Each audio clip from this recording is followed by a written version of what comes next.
I am totally not obsessed with Bray Wyatt and all his crazy antics, right? Anyways, it's everyone else who's wrong. Anyways,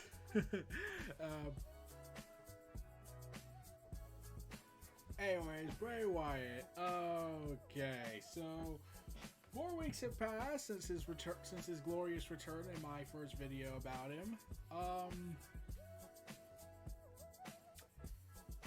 He's continuously teased that he's going after Alexa Bliss because there's still an unresolved continuity thread that needs to be handled. And from what was originally looking like, based on Bray Wyatt's last tweet he made before he got fired, because Vince was an idiot and did not understand the definition of what he had, Bray Wyatt was looking like he was going to do a storyline with Alexa Bliss that foretold the end of The Fiend and Alexa Bliss, like a massive battle of sorts with that based off of religious textures. That would kill The Fiend and kill the demon that hosts Alexa Bliss. And once more, they've been teasing the Alexa Bliss stuff with the vignettes of that new Wyatt logo, the White Rabbit logo.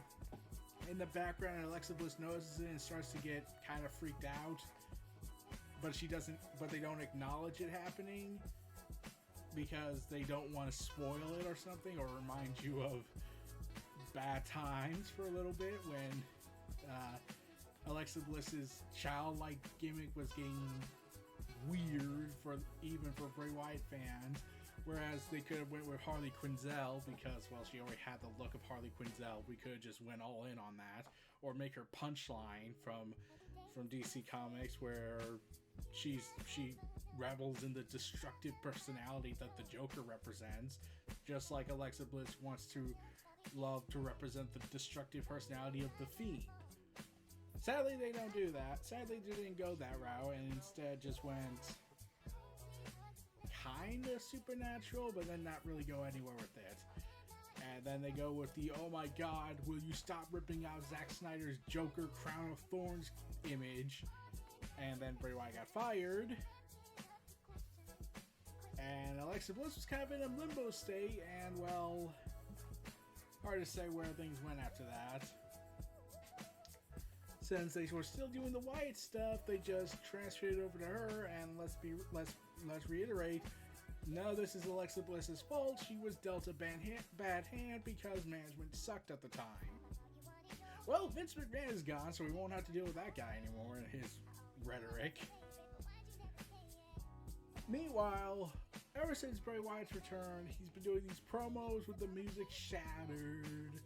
And the song actually came out, like, not on iTunes or anything. It leaked on YouTube. They're still up there. There's video copycats everywhere. I listened to it over and over and over and over again. And I like the one phrase where they blatantly tell you the little details matter.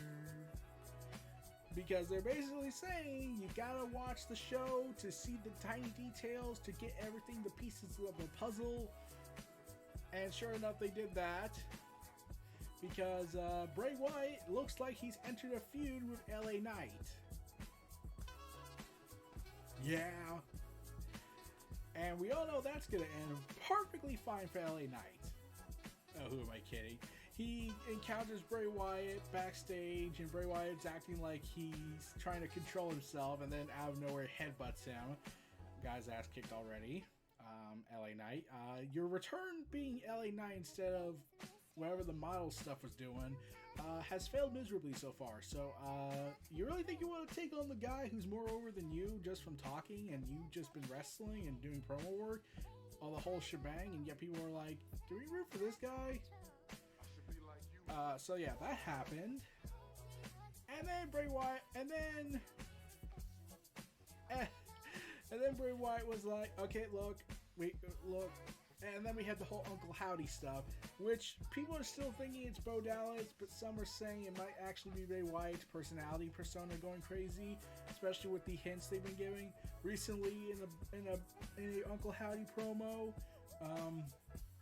They gave this phone number out that when you call it, it talks about it plays an audio recording of a doctor talking about Bray Wyatt and talking about how he's a danger to himself and others around him and his mental state and deterioration, which does seem to give more allusion to the fact that he's suffering from dissociative identity disorder in the character's storyline, which, now that I think about it, sounds suspiciously like when Just Alex, who when he was formerly known as Deluxe Man, pitched this idea of Finn Balor having multiple personalities in his demon personas. You have to imagine Triple H and his creative team are secretly watching everything, like Tony Khan publicly admitted he watches content to get ideas from and just doesn't want to pay anyone for it. You still owe me 500 grand, Tony, for swerving our glory, damn it. So enough about that stuff. Still need that money. That would be so well. Anyways.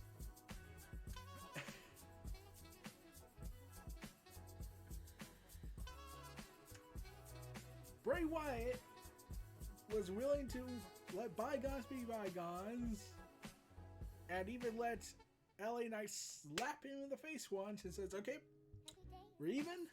I headbutted you, you smacked me. Let's move on. We could be let bygones be bygones. LA Knight looked like he was going to take the offer. And then he smacked him again, and we got this great meme of Wyatt being absolutely livid.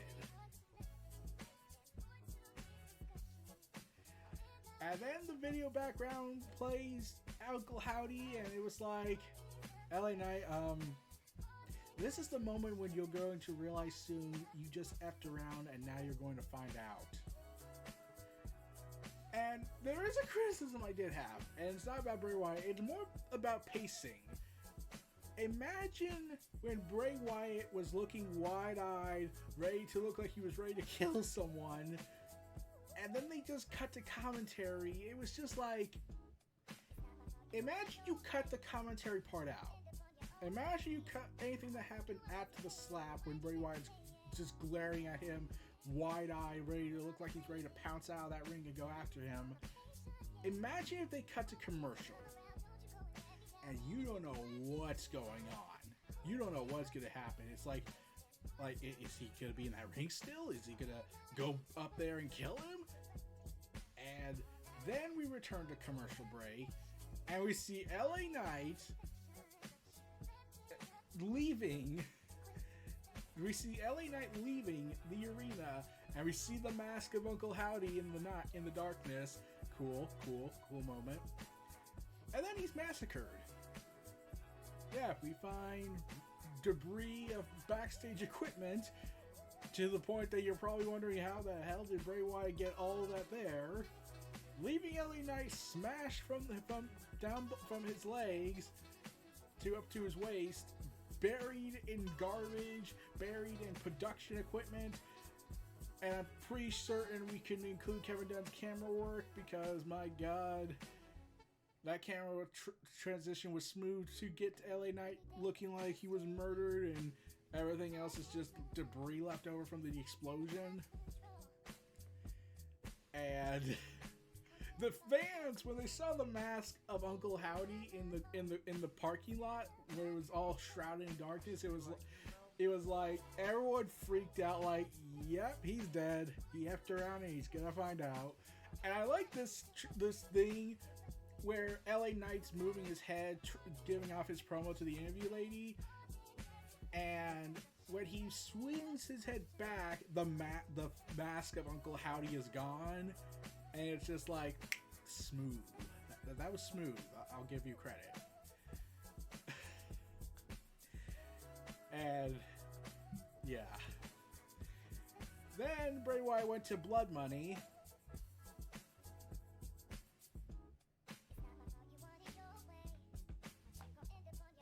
Come on, man. Just end the deal. And once again, Uncle Howdy proclaimed that Bray Wyatt is deceiving everybody. And then Uncle Howdy goes ahead and cuts this video vignette of him talking and a woman talking, which every time I hear it, I'm thinking Cortana from Halo. I have no idea if that was intentional or not, but I'm now thinking Cortana from Halo every time when I hear that female voice, especially the Halo 3 advertisements. Yeah, random reference. Yeah, I get it. Random reference is random. And I love, once again, they reiterate quite clearly, Husky Harris still exists. Yes, the Ferrer tank engine, the tank engine guy. They even showed him getting whipped in the back by CM Punk, which, let's post a 20-hour dissertation explaining quite clearly how this is signs that CM Punk is on his way back to WWE. Yeah, let's post a 15-hour dissertation. I got my pen and paper ready. I'm ready to write that article down and say fuck it. Yeah. So that's kind of annoying still. But here's the other thing I wanted to bring up.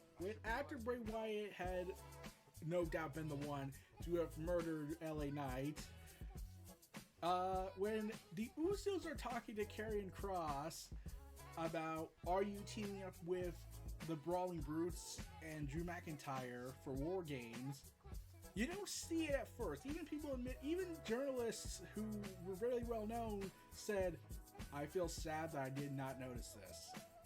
And no matter how many times the music keeps reminding you, the little details matter. We see Bray Wyatt in that segment in the background talking, and we don't see anyone else there. He's just talking to himself. And he's like yelling and arguing, but you can't hear it. You're trying to focus on the Usos talking to Karrion Kross, but then you just keep looking at Wyatt and you're just like, man, what the hell is that guy saying? Like, you want to hear what's going on. Like, you want to know what's going on. Especially after he's yelling at that other guy again. Because, okay, let's talk about that part. That production crew member that got yelled at by Bray Wyatt, where he all but admitted he wanted to murder him for interrupting his sermon, that guy had to have seen things before. He was so chilled out from Wyatt screaming threats in his face, like, so are you gonna sign this document or what? But, like, that was the vibe. Like, I kept thinking, like, he's gonna say try to sign something, and Bray Wyatt's then gonna kill him.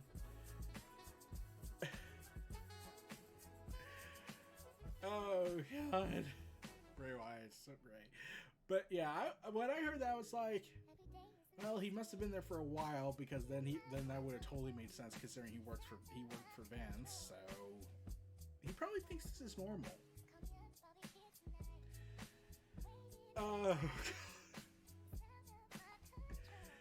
Can we just give Bray Wyatt his own 30-minute show? Just let him go wild. Can we get him a movie? I know he had a movie going on of sorts behind the scenes with Warner Media at the time. I don't know if they're still going to release it under the Warner Bros. Discovery regime, or if there was going to be a deal at all, or if there was a movie at all. But, I'm still saying Bray Wyatt would be a hell of a great writer for TV, movie, comics, and all that sort of stuff. Hell, he could probably be much as great as George R. R. Martin with the level of how well he's crafted this dense story, in my opinion. And the QR codes kept popping up, and we kept getting more Easter eggs implying that this is a split personality of Wyatt, or multiple personality, since we still don't see the Wyatt 6 yet. We haven't seen the full Wyatt 6. We've just seen Uncle Howdy. We've heard the voice of the woman that sounds like Cortana, Jen Taylor, and probably Alexa Bliss. But during the whole scream at the production guy who was trying to stop Bray Wyatt from continuing to yell his sermons out, which was stupid, and he clearly saw things in his life because he was so chillaxed in ways that I envied that kind of calmness, and I wish I had that kind of calmness when someone's screaming in my face, because that would have been freaking awesome, and probably disturbed the person yelling at me. There's all these references with Uncle Howdy, the clips, the images. there is something else that was implied. There's this woman that's clearly not Alexa Bliss, smiling with paint on her face. And Liv Morgan has been going crazy, and there's been speculation she's in on this. Liking the uber violence she's reveled in ever since she fought Ronda Rousey in the Extreme Rules match. There's speculation she might be involved in all this, but we haven't had a full-on connection to or a glitch symbol effect be symbolizing that she's in on the Wyatt 6 stuff. Still waiting for that. But yeah. Uncle Howdy, however, is now trying, and Bray Wyatt, here's the thing. Bray Wyatt, I think, is aware that fans are saying, can we get something here? Can we see your violent side? Can we see any progress? Because he does address that in one of his promos where he just blatantly says, you want to see the Fiend? And the fans cheer, yeah, bring on the Fiend! Even though behind the scenes reportedly, not confirming, that they know they have to tread this story lightly because they don't want to fall into the same pitfall they did with the cult leader Wyatt and the Firefly Funhouse Fiend Wyatt, because Vince McMahon had to keep screwing it up and did not know how to plan a proper endgame because he was just so obsessed in trying to both love and hate the guy. I am so worried about Vince's mental health. So that happened, and Uncle Howdy proclaims, "He'll make fools of you all if you listen to him," and showcasing his past and Husky Harris, his time as the cult leader Wyatt, the Firefly Funhouse Wyatt. I noticed they don't really seem to reference the Fiend all that much, other than that one promo and his return skit. They haven't shown clips of the Fiend, as far as I'm aware of. And I was like, is there lacking of not acknowledging the Fiend and his reign of terror over WWE a plot point? Heck, I'm surprised the Usos didn't even think when they were wondering who the fifth guy could be, when they kind of seemingly forgot, hey, isn't Roman's title run built off of the fact that he beat Bray Wyatt a week after he won it?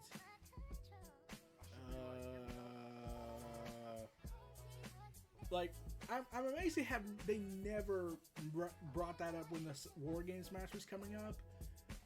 It would have been kind of cool if the Usos actually did think about that for a minute, went to look for him, and Bray Wyatt's just looking at them, and then he just... or, they just go to LA Knight and ask him what the hell's going on.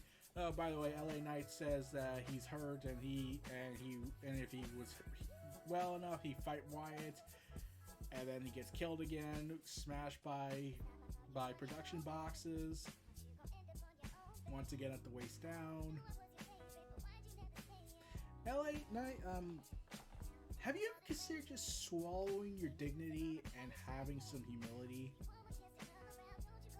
Because clearly you're effing around again and you're finding out, much like Sammy Guevara has done for the past year for AEW.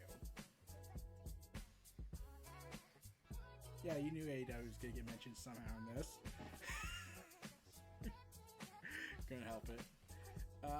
So that had happened, and Bray Wyatt this week came out on SmackDown and said, that wasn't me, much like again, he said, I wasn't the one that attacked LA Knight, and then he makes some mixed messages on the second attempt to prove that he wasn't the guy, by saying that if it was him, we wouldn't see any, there would be nothing left of him.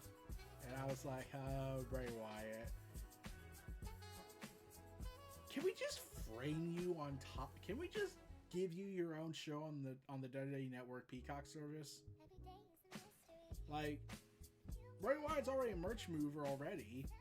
He's been making bank, dollar, cash, ever since he's been back. And he hasn't wrestled. Not one match. And he's merch selling non-stop. Roman finally turned heel after all these years. He's moving merch. Bray Wyatt just was like, top that over. So, I do also want to point this out. They like some of my buddies on Twitter have commented that yes, the story is slow and whatnot. The Bloodline storyline is better. I think I know why. It's because of not because of the fact the content of what's going on in there is what makes it so great. The Bloodline storyline with Sami Zayn and how stuff is actually happening more in the Bloodline storyline, whereas in Wyatt stuff is slow. And what I was recalling, I kept hearing this kind of story's gonna last until Royal Rumble with a match, but the Wyatt 6 stuff won't be resolved, or at least really progress to a high level by WrestleMania, which is saying a lot. So Bray Wyatt clearly has a multi-month plan. I think the difference with the Bloodline and the Wyatt stuff is because the Bloodline has so many characters, so many styles, so many people, so many elements of character development. Like, you got Sami Zayn, his comedic nonsense. He's just not feeling very Usi.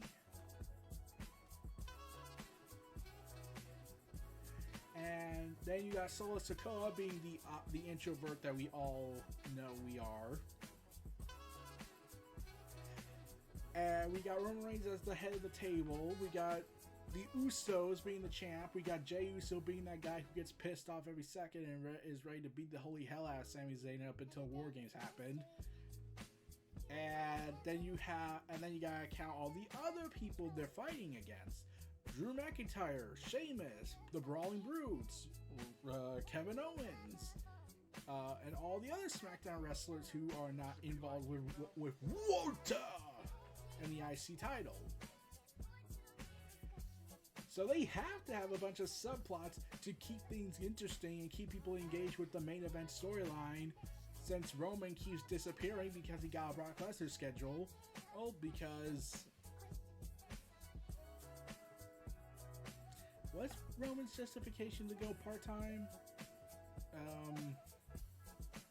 It was because of what happened earlier this year where he got COVID, in which case I still blame Vince for that, because the moment he ended the policy, Roman got sick. Because that was a smart move. I'm still confused on that. Whereas Wyatt's story... Wyatt is more intimate, if I could say, if that's the best way to describe it. His is very condensed with characters. You have him, the Uncle Howdy character. You have Alexa Bliss on a subplot side that's not fully integrated on SmackDown right now, since she's still on Monday Night Raw. You have LA Knight and maybe Liv Morgan, if that story is still going to be continued, if that connection is still going to be made. 5 characters next to, what, 20 people in the Bloodline storyline? Yeah. So, naturally, more stuff has to happen for the Bloodline story epic in order for it to be told, whereas Wyatt is just, he can go for as long as he wants, but if it goes past 10, I feel like then you have to start including subplots to make it, to keep the interest going. More than already people are complaining about. But, yeah, let's hope Bray Wyatt, we get some more progress heading into Royal Rumble especially. God. Wyatt is fun, and he is going to do some crazy things in 2023, especially since there's no pay-per-view as far as I'm aware for December, so we're not going to get anything from Bray Wyatt regarding a match, since they want to keep that probably as a special attraction event match. He's going to do some horrible, horrible things. And for those who are complaining, well, let's examine the works of a very popular writing style that would probably equate all your matters. Now, let's examine the works of the dense story of George R. R. Martin. Wait.